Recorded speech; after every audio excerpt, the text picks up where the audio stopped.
show, we have AIMIM chief, Mr. Asaduddin Owaisi. So you said that the violence that has happened on the occasion of Ram Navami across the country, at least in 6 states, is because of the Sangh Parivar. Why do you say that? Because the hate and hate perpetrated against the Muslim minority is consistent with the ideology of Sangh Parivar. I happen to read a book wherein Gulwarkar, the Sanchalak himself, has said that he was the one who started this procession, and he was the one who took this dhol in his hand and started beating it when this procession started in front of masjid. So this is very consistent.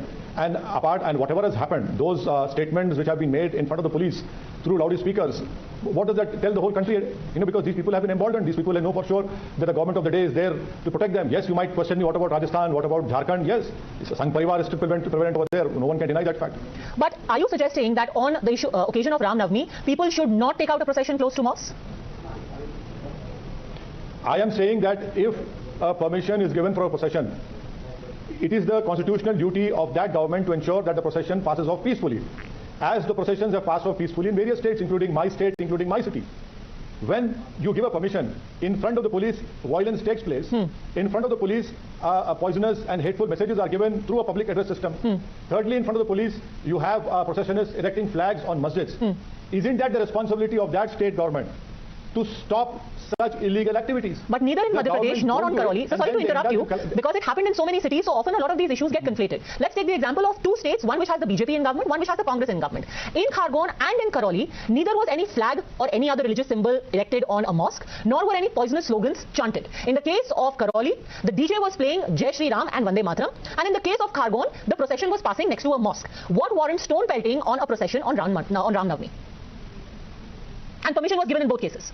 Well, I disagree with the premise of your question, because you have wrongly assumed that the peace was broken by the Muslim side. I completely disagree with you, because you have not named the community, but you have said stone pelters. No, I didn't say that, sir. Actually, in the case of Karoli, more specifically in the case of Karoli, I have with me the FIR. You need not say it. I have with me the FIR which is filed by the police, and the FIR says very specifically that the procession was passing peacefully, and suddenly from the nearby masjid, stones were pelted at the procession. People, including those of the police, were beaten up. I am only quoting, sir, what has been said in the FIR in the Karoli case in Rajasthan, which is Congress. I am not at all surprised by the police repeating the same old bloody lie which they have been repeating for the last 50 years. Whether it is the Delhi massacre, whether it is the Delhi riots of the recent 2 years ago, this is the same narrative and story that has been created by the police and the government. But why will a Congress government... The police is not independent, the police is controlled by... Why will the police in a Congress-ruled state read the Sangh script? Allow me to complete? Sorry, go on. Can you allow me to complete? Because you see, if you keep on bombarding me with questions and not allowing me to answer, then there's no point calling me. Please go on. Coming back to Rajasthan, let me refresh my and your memory that when Ashok Gehlot was the chief minister last time, the Holy Quran was burned in a masjid and 10 Muslims were shot dead. It is the same Congress government now headed by Mr. Ashok Gehlot. It is the same DGP, it is the present DGP who is saying different thing. His police is saying a different thing in their FIR. And I can show you, I can send you those videos where targeted violence of Muslim shops have taken place in Rajasthan. Yes, it is the responsibility of the Congress and Ashok-led government. I blame the Ashok Gehlot-led government for being complicit in this violence, and so also in Madhya Pradesh, which is the BJP-led government. Okay, so you're saying that the Congress and the BJP are both anti-Muslim, and if violence has happened in any of these states, it is the government's responsibility. Would you say the same for the Trinamool Congress as well? Because violence happened in Howrah, and before that, last month, you remember, yes, 9 Muslims were charged to death in Birbhum. Yes.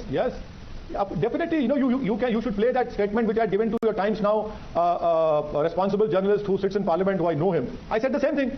That Mamata Banerjee, instead of creating Muslim leadership, instead of creating a pen and a book in the hands of Muslims, have given bombs to Muslims. Yes, I have condemned that also. It is the responsibility of the state government. Law and order is a state subject. But the prevalence and the importance and the influence of Sangh Parivar in all these states, one cannot deny that. And please tell me under what law the Madhya Pradesh-led Shivraj Singh Chauhan government has demolished houses? Just because they say that stone pelting happened. Then why do we have courts? Why do we have the police?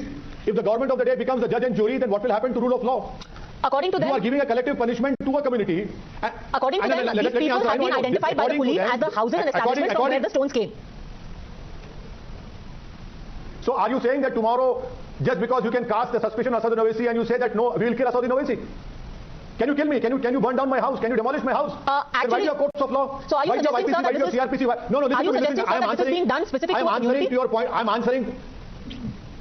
I am answering to your pointed question, wherein you have quoted the police, the Madhya Pradesh government, the police, which stated, you said that they were the so-called stone pelters. Under what law can you demolish a house? Assuming that they are right for a while, which they are not right. Under what law? You are violating not only our Indian law, but you are also violating the Geneva Convention. How can you give a collective punishment to the whole community? But which community? Who do you decide? The punishment is not specific to a community. In Madhya Pradesh, for example, the house of a Mahant, a Hindu man, a Mahant has been demolished in the recent past by the same government. Why are you making it community specific, sir? For what? I am not talking about recent past. I am talking about the violence which took place in the RN procession and subsequently the house which were demolished. I am talking about it specifically in this context. Sure, but you can question the extra constitutionality of that move. Listen to me. But sir, why are you making it about punishing a community? Let me quote to you the example of the 31st of March 2022. Earth movers deployed by Rewa district administration in Madhya Pradesh demolished the house of Mahant Sitaram Das, a religious leader accused of raping a minor girl. So how is it specific to a community? The law may be very loosely interpreted, but can you say it is community specific? Can you allow me to answer? Because you're not allowing me to answer. And if you have come to the program and called me to a program with a fixed mindset, I cannot help you. Let us assume that even that Mahant indulged in that inhuman behavior. How can you demolish the house? Under what law can you demolish the house? Please tell me. Under what law? IPC or CRPC? Okay. Are you trying to tell me that all the under trials in Indian jails, the house should be demolished? No. So you are. The law should become a dog and ass. Or come on, what is this? So you are questioning the extra constitutionality of the move, but do you agree, sir, it is not the targeting of one community? Would you agree that this is not the targeting of one community? No, I don't.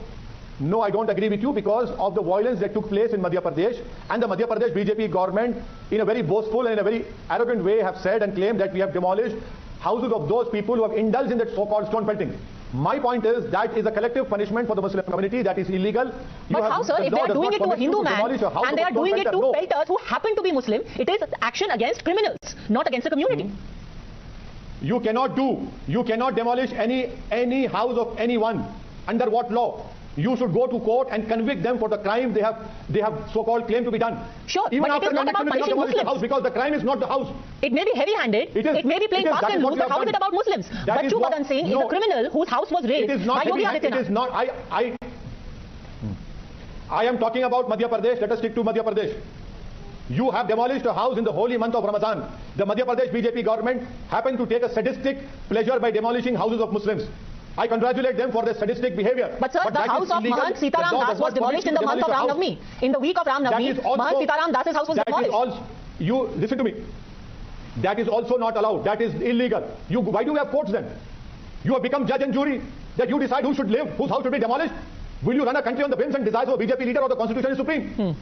You cannot. Tomorrow you will decide that no, Owaisi's life is a threat to the country. I will kill him. Will you do that? It might satisfy your sadistic or your hateful desired pleasures, but that is illegal. You cannot demolish anyone's house just because you assume he has done it. Why do we have courts of law? Close the courts of law then. Well, Constitution. Throw the Constitution into the dustbin then. The Constitution. If you become the judge to decide. The Constitution is supreme in our country. What do you make, sir, of the argument that in Muslim areas in certain cities, even the carrying out of a procession is an act of provocation? I am of the opinion that if a police permission has been given to take out a procession, it is the government's constitutional duty and responsibility to ensure that that procession passes off peacefully.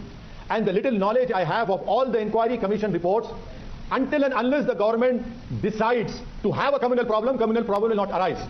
This you can go and read all the inquiry commission reports formed under Inquiry Commission Act. So because the government wanted violence, violence happens. So that is why I'm saying that it is the government's responsibility. The government is complicit. It is a state complicit violence. It is not state sponsored, but it is state complicit violence.